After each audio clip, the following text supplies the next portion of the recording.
সে আমার কাছে আসার চেষ্টা করলো, আমি বলি যে না দেখো আমার আনকমফোর্টেবল লাগতেছে, তুমি এমনটা করো না, বিয়ে শাদীর পর্যায়ে যাক, দুজনের ফ্যামিলি জানো, তারপর বাকি সব কিছু হবে।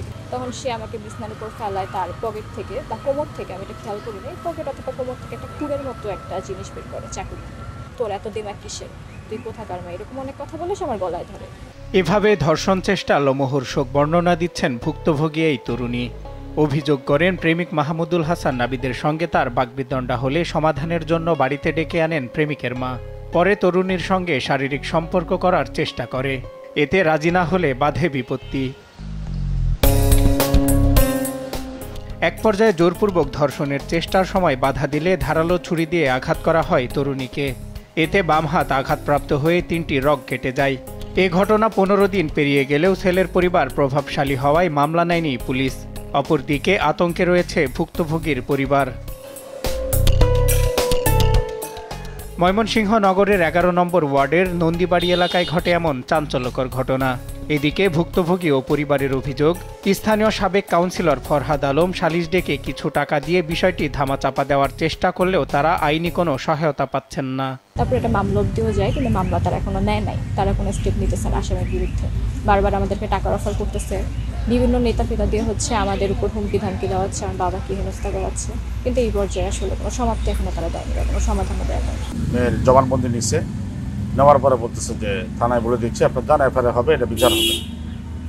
আয়ুষ সাহেব ছিল, রব্বানিকে বলা হয়েছে, রব্বানি এটার কোনো ব্যবস্থা নেয় নাই, কোনো তদন্ত বা কোনো রিপোর্টও সে জমা দেয়নি। এটা আদৌ বিচার করা হবে কিনা বা কোনো কিছু হবে কিনা এই সম্বন্ধে কিছু বলে নেই। এ বিষয়ে অভিযুক্ত মাহমুদুল হাসান নাবিদ ও তার পরিবারের সদস্যদের সঙ্গে যোগাযোগ করার চেষ্টা করা হলেও পাওয়া যায়নি তাদের। তবে নাবিদের খালু কামাল উদ্দিনের দাবি, মেয়েটির হাতে থাকা ধারালো অস্ত্রে নিজেই আঘাতপ্রাপ্ত হয়। সে যখন ছেলেকে মানে গেঞ্জি টানাটানি করতেছিল, ছেলেকে হেনস্থা করতেছিল, তার মা মাঝখান থেকে তাকে ফেরানোর জন্য চেষ্টা করতেছিল। পরবর্তীতে সে তার হাতে থাকা অথবা ব্লেডে সে যত সম্ভব ছেলের গালে করতে চাইছিল, কিন্তু পরবর্তীতে না পাইলে সে যে তার শরীরে সে হাতে বসাইছে আর কি। এদিকে ধর্ষণ ও নারী নির্যাতন রোধে বিষয়টিকে গুরুত্ব দেওয়ার দাবি আইনজীবীদের। উনি থানায় গেল, মামলার বাদী মেয়ের বাবা, তো থানায় গেলে তার থানায় কোনো প্রকার বিচার পায় নাই। একবার থানায় গেলে বলে আপোষে আলোচনা করে, আরেকবার বলে যে বিবাদীর সঙ্গে ডাকি কথা বলি, আবার এসপি অফিসে এসপি সব বলে আমি বলে দিচ্ছি, এইভাবে কালক্ষেপণ করতেছে। তো আমি মনে করি যে এটা আসলে দেশে যেভাবে ধর্ষণ বা নারী নির্যাতন বেড়েই চলছে, এটা আসলে বিচার আওতায় আনা উচিত। অপরদিকে বিষয়টি আপোষ মীমাংসার কথা বলা হলেও প্রভাব খাটানো হয়নি বলে জানিয়েছেন সাবেক কাউন্সিলর ফরহাদ আলম।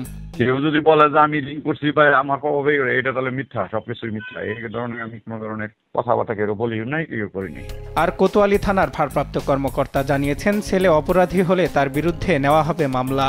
তদন্তের জন্য একটু দুই পক্ষের যদি সামনাসামনি জিজ্ঞেস করা যায়, তাহলে মনে হয় আপডেট হওয়া যাবে। আইনি প্রক্রিয়া বলতে যদি ওই মেয়ের হাত মেয়ে নিজে কেটে থাকে তাহলে তো একটা বিষয়, আর যদি তারে ওই ছেলে তার আঘাত করে থাকে তাহলে মামলায় যাব।